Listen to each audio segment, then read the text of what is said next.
기독교는요, 부활절 때문에 탄생했다고 그래도 과언이 아니에요. 기독교는 뭐 많은 이야기를 우리가 이야기할 수 있지만 그 중에서도 부활절 때문에 기독교가 시작이 된 거예요. 여러분, 이 사실, 문제는요, 이거를 믿을 수가 없다는 것이죠.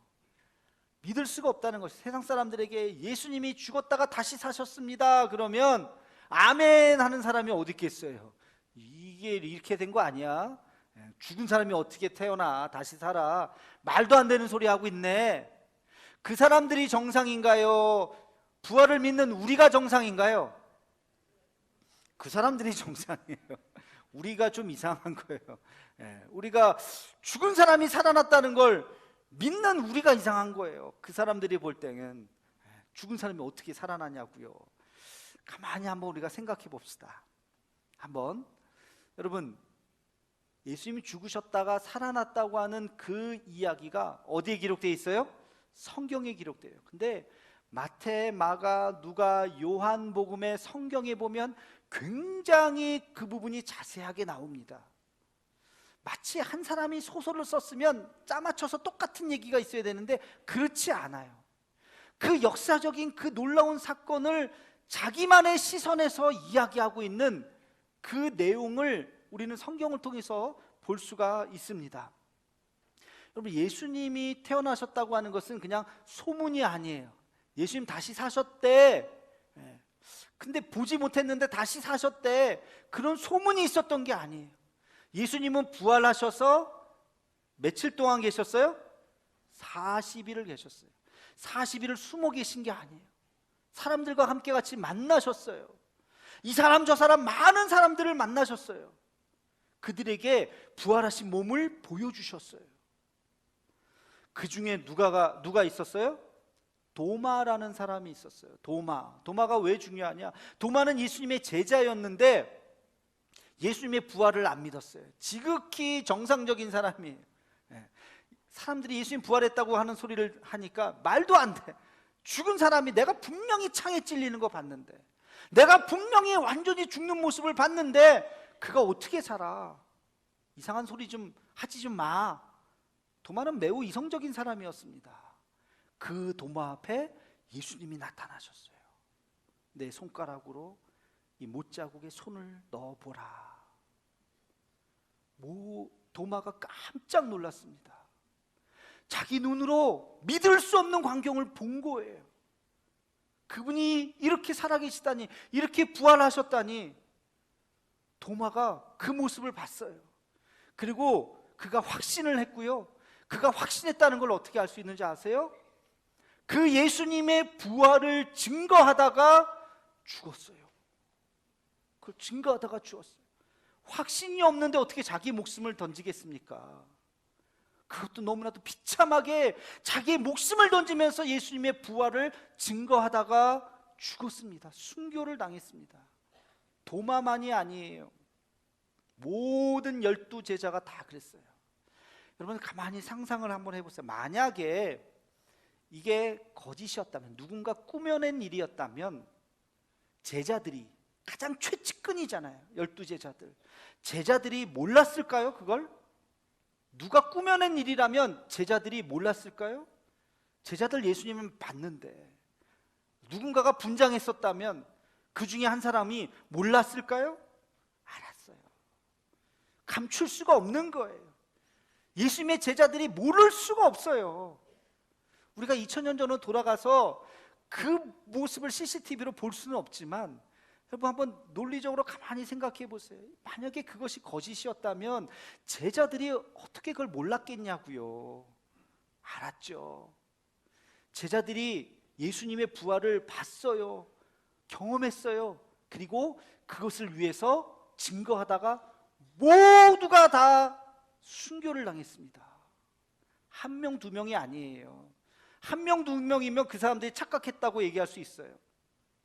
모든 제자들이, 제가 한번 얘기해 볼까요? 베드로 67년에 로마에서 십자가에 거꾸로 매달았어요. 주님과 함께 같이 내가 십자가에 똑같은 모습으로 죽을 수 없다고 거꾸로 매달려 죽었어요. 야고보 예루살렘에서 기독교회의 두 번째 순교자로 사도행전에 기록되어 있죠. 스데반 다음으로 야고보가 죽었습니다. 빌립 54년에 기둥에 매달려서 순교당했어요. 안드레 70년의 그리스 관리에게 X 십자가, 이렇게 사지가 쫙 벌어져서 X 십자가에 달려 죽었습니다. 도마, 인도로 갔다는 이야기는 아시죠? 인도 마드라에서 피부가 다 벗겨지고 쇠몽둥이로 맞아서 죽었습니다. 다데오, 페르시아에서 전쟁용 도끼에 맞아서 죽었습니다. 마태, 에디오피아에서 창에 찔려서 순교했습니다. 알페오의 아들 야고보, 작은 야고보라고 하죠. 94세 때 예루살렘에서 망치에 맞아서 순교합니다. 시몬, 페르시아에서 톱으로 육신이 두동강이 나요.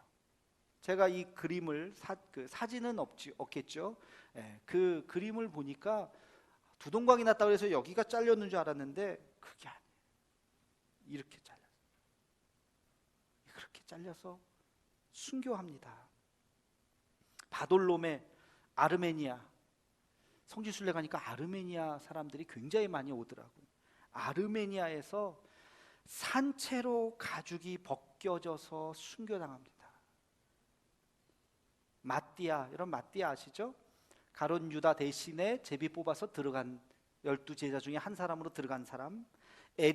에디오피아에서 참수형으로 머리가 잘려서 순교당합니다. 한 명 남았어요.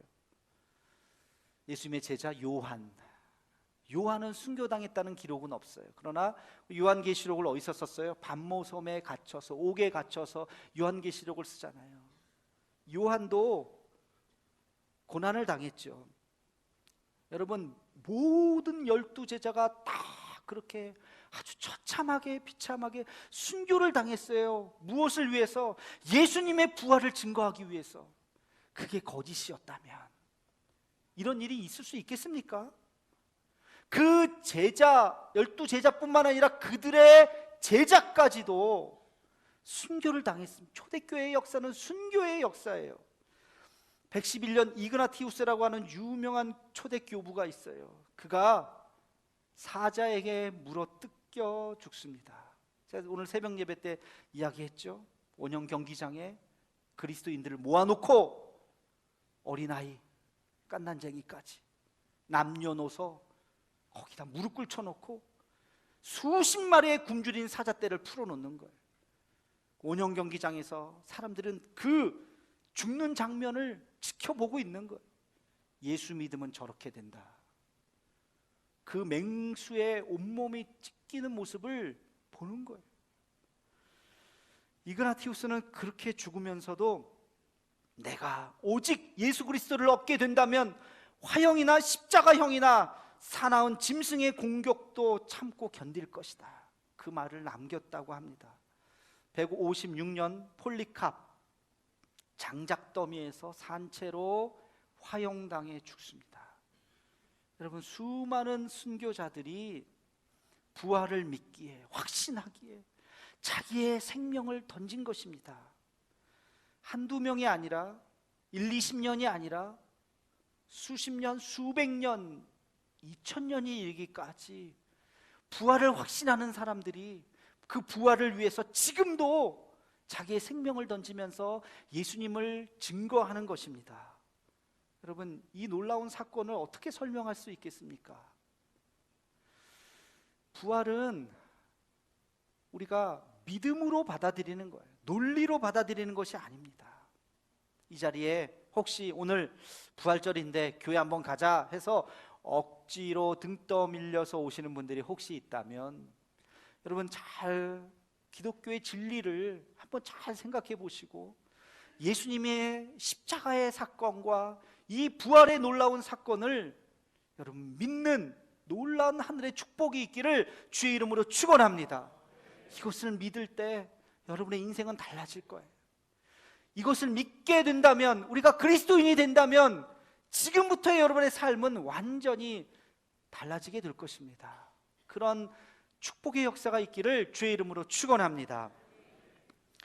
부활과 관련해서 오늘 말씀은 매우 중요한 하나의 이야기를 들려주고 있습니다. 아주 흥미로운 대화가 나와요.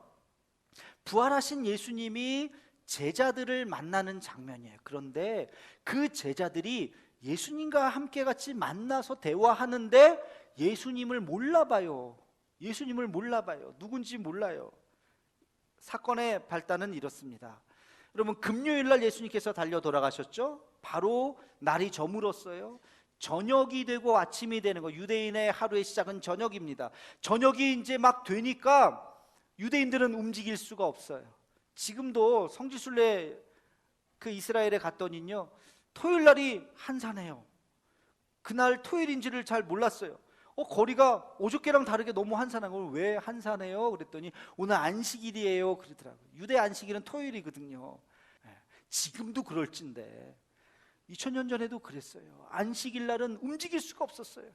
안식일 날이 딱 끝난 그 첫날, 그날이 일요일이죠. 우리로 치면 주일이에요. 주일날 새벽에 많은 사람들이 그 무덤에 갔어요. 무덤에서 예수님을 찾을 수가 없었죠. 그리고 제자들은 이제 예수님께서 십자가에 달려 처참하게 죽으신 모습을 보고 끝났다, 이제 끝이다. 그리고 일요일 날 자기의 고향을 향해서 가고 있는 거예요. 그 두 제자도 그랬어요. 둘이서 그 이야기를 하지 않았겠습니까? 예수님 너무 고통스러웠겠다. 참, 그분이 그렇게 능력이 많으셨는데 어떻게 그냥 그렇게 죽지? 이해할 수가 없어. 뭐 이런저런 얘기하면서 가고 있었는데 갑자기 낯선 한 사람이 나타납니다. 당신들 지금 무슨 얘기하고 있습니까? 아이고, 어제 그저께 있었던 그 일 얘기하고 있는 거예요. 모르세요? 그게 뭐예요? 이 사람이 이 놀라운 사건을 모르다니. 그러면서 예수님의 십자가 이야기를 해주시는 거예요. 근데요, 놀라운 일이 있어요. 그 다음날 가서 봤더니 시체가 없다는 거예요. 천사가 나타나서 부활했다고 하는데 이거 도대체 믿을 수가 있어야지. 이런 이야기를 막 해주는 거예요. 예수님이 그 얘기를 들으면서 성경에 부활을 이야기하고 있습니다. 부활에 대해서 말하고 있습니다. 그게 무슨 말이에요? 예수님이 오히려 구약 성경에 있는 말씀을 풀어서 이야기해주고 있어요. 여러분, 오늘 성경에 보니까 맨리를 갔다고 나와요. 25리. 25리면 몇 킬로예요? 10리가 몇 킬로예요? 4킬로. 25리면 10킬로 정도. 10킬로 몇 분 정도 걸어가세요, 여러분? 10킬로.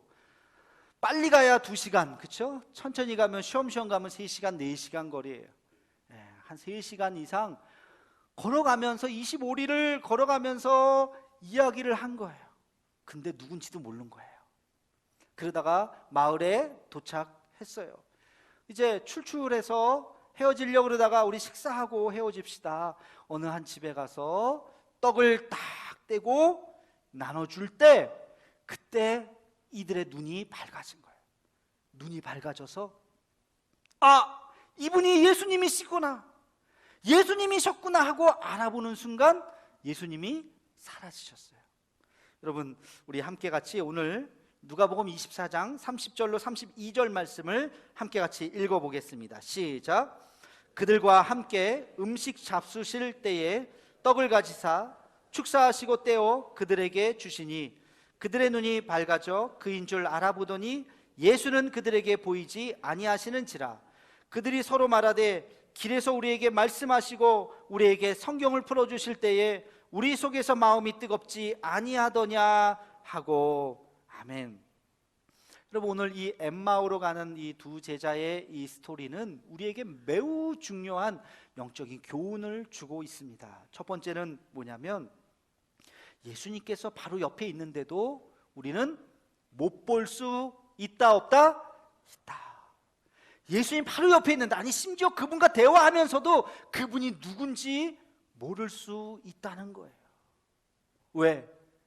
눈이 어두워져 있으면. 오늘 말씀에도 그렇잖아요.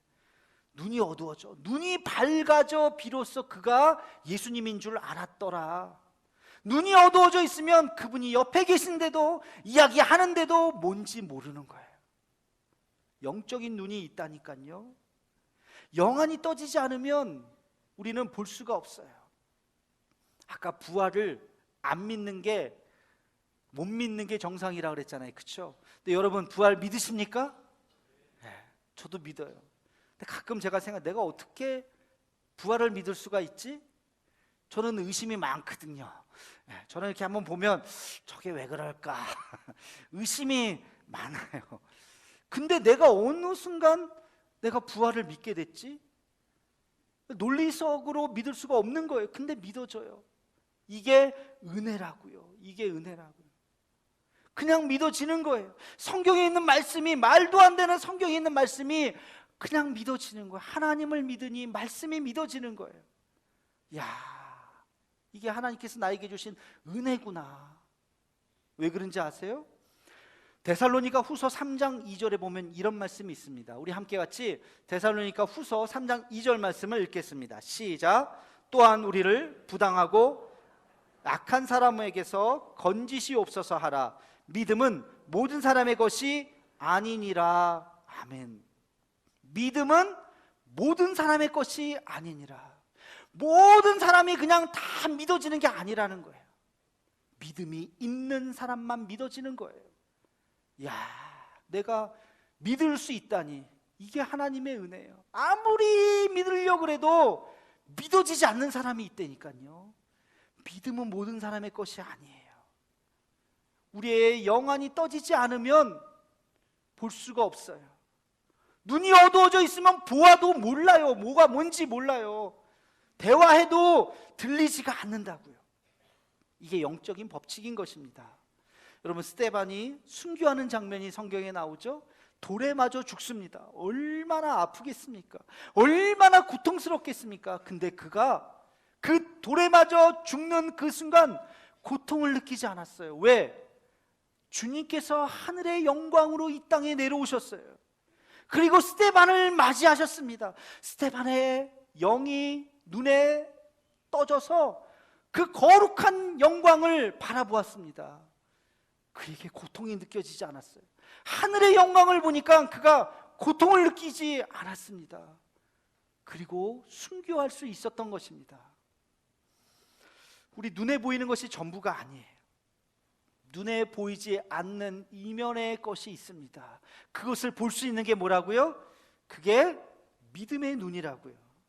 정말 중요한 것은 눈에 보이지 않아요. 사랑, 행복, 소망, 믿음, 기쁨, 화평, 우리가 살면서 얼마나 소중하게 여깁니까? 그런데 그런 것들은 눈에 보이지 않는다고요. 무엇으로 볼 수 있어요? 마음의 눈, 믿음의 눈으로 영안이 떠질 때 볼 수가 있는 것입니다. 정현종님의 방문객이라고 하는 시가 있어요. 제가 참 좋아하는 시인데 그 시의 앞부분이 이렇게 쓰여져 있습니다. 사람이 온다는 건 실은 어마어마한 일이다. 그는 그의 과거와 현재와 그의 미래와 함께 오기 때문이다. 한 사람의 일생이 오기 때문이다.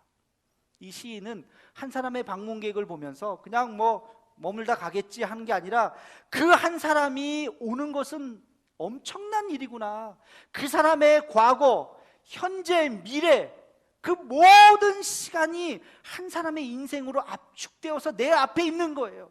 그 사람과 만나서 대화한다는 것이 얼마나 큰 의미가 있는지를 어느 순간 깨달은 거예요.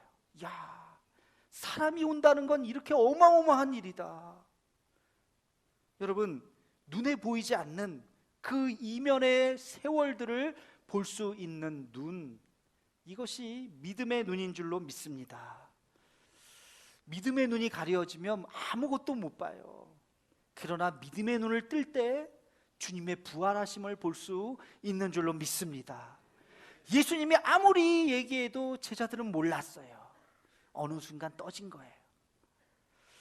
두 번째, 엠마오로 가는 제자들이, 이 두 번째 교훈이 아주 또 중요합니다. 여러분, 이들이 언제 볼 수 있었나요? 언제, 예수님이다! 언제 알았어요? 떡을 뗄 때. 예수님이 떡을 뗄 때. 예수님 관점에서 한번 이 장면을 가만히 생각해 보세요. 제자들을 딱 만났는데 제자들이 첫눈에 예수님, 부활하신 예수님 여기 오셨네요, 그럴 줄로 생각했는데 제자들이 전혀 모르는 거예요. 당신 누구예요? 아, 그 얘기도 몰라요? 그러면서 30분이 지나고, 내가 얘기할까? 1시간이 지나고, 이것들이 아직도 모르네. 야, 나야, 나 정신 차려봐. 아마 예수님이 얘기하고 싶은 마음이 막 여기까지 올라왔을 거예요, 그죠? 근데 참으셨어요. 언제 얘기했어요? 얘기하지도 않았지만 언제 그들이 알았어요? 떡을 뗄 때. 떡을 뗄 때 알았다 그랬어요. 떡을 떼는 그 장면을 보는 순간, 제자들이 깨달았어요. 바로 며칠 전에 제자들과 함께 잡히시기 전날 밤 어떻게 했어요? 떡을 떼셨잖아요. 받으라, 먹으라. 너희가 먹는 것은 떡이 아니다. 내 몸이다. 내 피다. 아마 평소와 다르게 예수님이 아마 눈물이 그렁그렁하면서 제자들에게 말씀하셨을 거예요. 제자들이 그 빵을 먹으면서, 야, 오늘은 좀 다르시네. 그리고 그날 밤 잡히셔서 십자가에 죽으신 거예요. 제자들의 머릿속에 너무나도 강하게 각인되었던 그 순간이었던 것입니다. 바로 그 모습을 재현하셨어요. 목소리도 똑같이 하셨을지도 몰라요. 얘네가 아직도 모르는구나. 떡을 떼면서 받으라, 먹으라. 그 순간 제자들이 예수님이시구나, 그제서야 알았습니다. 여러분, 이 사건, 이것은 은혜의 재현입니다. 은혜의 재현.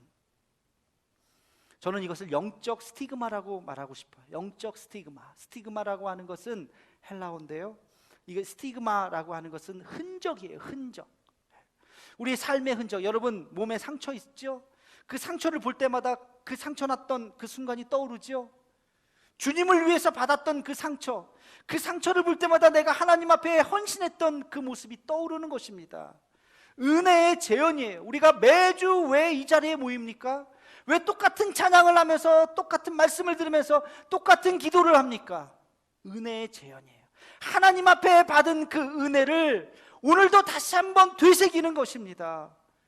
그래서 내가 교만해지지 않았는지, 내가 조금 있다고 해서 의시되고 살고 있었던 것은 아닌지, 그 첫사랑을 잃어버리고 있었던 것은 아닌지, 다시 한번 이 예배를 통해서 하나님 앞에 그 은혜를 재현하는 것입니다. 제가 아는 어떤 분은요, 자기가 힘든 일이 있을 때마다 처음 은혜 받았던 그 기도원을 찾아간대요. 그 기도원 그 자리에 앉아 있으면 눈물 펑펑 쏟으면서 하나님 만났던 그 순간이 떠오른답니다.